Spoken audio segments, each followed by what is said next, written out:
Good afternoon. This is Dominic with TheBackVlog. A little while ago, I watched Kill Bill, The Whole Bloody Affair in an IMAX theater. I didn't think I would ever see this cut of this film. This was like my white whale. This cut of Kill Bill, to my knowledge, has only ever showed up in film festivals every now and then. And this is the first time it's been publicly, like, theatrically run, and I think we might actually get like a physical copy of it, which would be incredible, but that's a conversation for another day. But yeah, what can you even say about Kill Bill? It's such an incredibly fun film, and I got so emotional watching this, you know, on the screen for the first, like, just like the opening sequence with her and the one lady, I can't remember her name, but like I could feel myself getting choked up because I was just completely in shock that I was actually watching this in a theater. And like the action is so good and the violence is so brutal, and the story is like so rewarding. Like everything just comes full circle.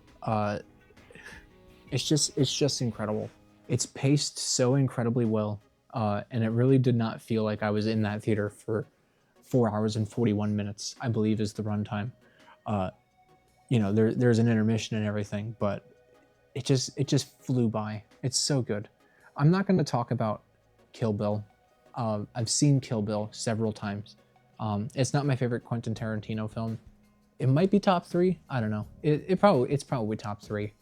But what I do want to talk about are the aspects of this cut in particular, and the post-credit scene, if you can believe that. And I don't know, just be excited about the fact that I finally got to see it. Firstly, the animated segment when it's talking about O-Ren Ishii's background, don't even get me started on that animation. It's so good. And that story, that background is so brutal. It's incredible.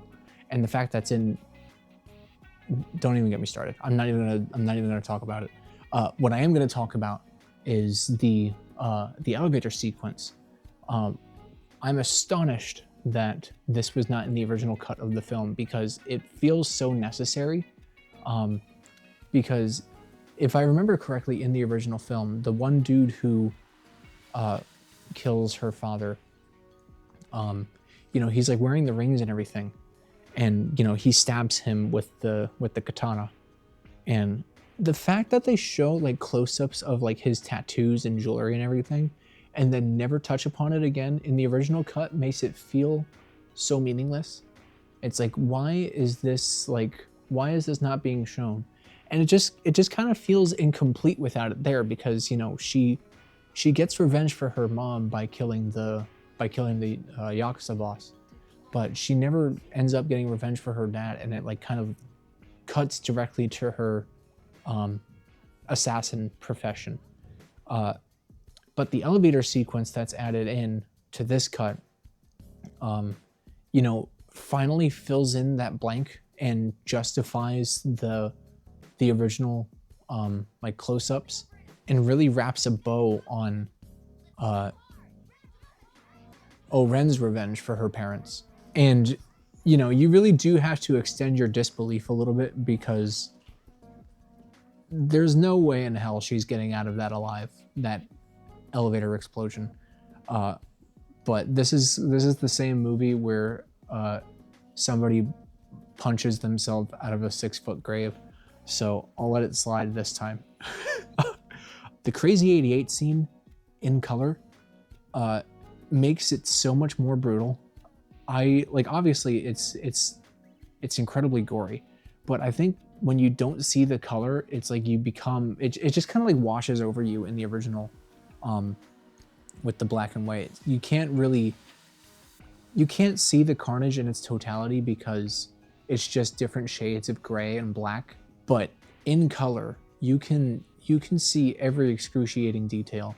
And I think it's really interesting how film censors have changed since 2003, I believe the first one came out, because they needed to go black and white for that section of the movie, because if not, it was going to get an NC-17 rating because of the sheer violence of the entire thing. Nowadays, after maybe like The Walking Dead being televised, and people having the ability to be exposed to violence on a daily basis with their smartphones and everything, I think it's just that society has become collectively desensitized to violence. And if this were released today, the Crazy 88 sequence would just be another violent movie scene. It wouldn't be the big MPAA stink that it was 20 years ago. I don't remember if there were any other changes in... I don't think there were changes in any more changes in the first one. Obviously, the intermission to, cut out the recap and, give people a chance to, get concessions and everything and stretch their legs. And as for the changes in Kill Bill Volume 2, correct me if I'm wrong, but I don't think there were any. There's one thing that I think might not have been in the original, and if I'm correct, I think they made a good call. In the closing sequence where she kills the eponymous Bill, and she gets her daughter back, the bride, gets her daughter back. There's a person that pulls up her car for her, and it just kind of makes no sense. Like, it's just like a small, like 3-second shot of like this person like pulling the car up for Uma Thurman and the daughter, and it's just strange. It didn't need to be there, and I don't think it was there in the original, and I can definitely see why it was cut. But yeah, I don't remember if there were any other changes off the top of my head. I would like to speculate now about why they released this cut after all of this time. It has literally been 22 years, and it's not like really an anniversary or anything. It just kind of like came out of the blue. I feel like Quentin Tarantino has been overthinking his final film for 6 years now. It's wild to think about that Once Upon a Time in Hollywood came out 6 years ago, because it does not feel that long ago, but it really has been. I remember a few years ago, whenever he was toying around with Pulp Fiction NFTs, and he hasn't done... he's written books. He's written the Once Upon a Time in Hollywood novel and Cinema Speculation, both of which are pretty good. I'll refer to him as his comment that he said about David Lynch about disappearing up his ass or whatever, because that's Quentin Tarantino in a nutshell.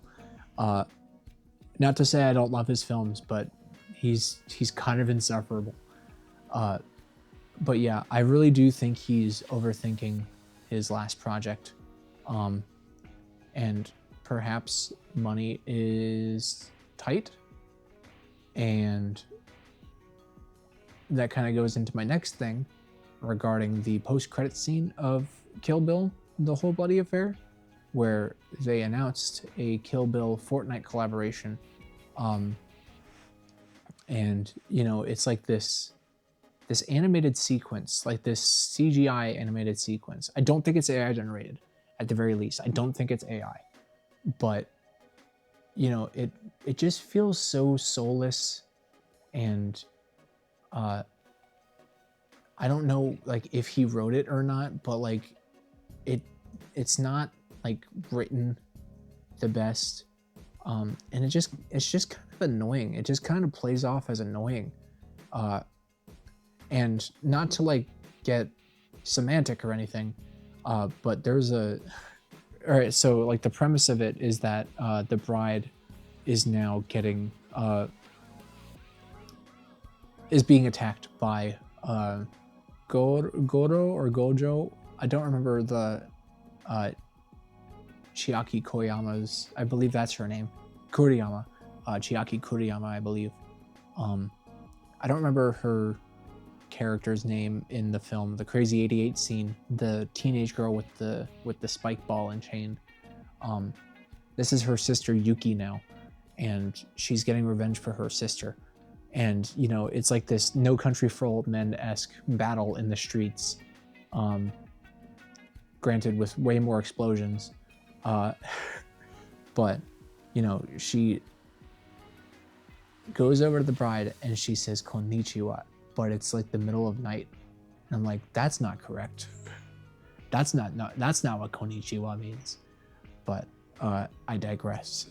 Anyway, yeah, I just don't feel good about it. Like I said, it feels soulless, and I don't really know what to say about it other than the fact that I don't like it. What I would find interesting for a Kill Bill, or for his last project, is to revisit Kill Bill. And I know like a lot of people say this is not an original thought at all, but there is kind of like an open door with, you know, that first woman that the bride kills, and the fact that her daughter, who's roughly around the same age as Uma Thurman's daughter in this film, I feel like there is something that could be explored there, where it's like, you know, I'm not gonna like come up with a story off the top of my head, but there's definitely some threads there that could be explored a little bit. But yeah, Kill Bill, the whole bloody affair, phenomenal. I am so glad I was able to watch this. I did not think I was ever going to be able to see this, and it's incredible. As for the state of Quentin Tarantino, I'm not going to talk about that.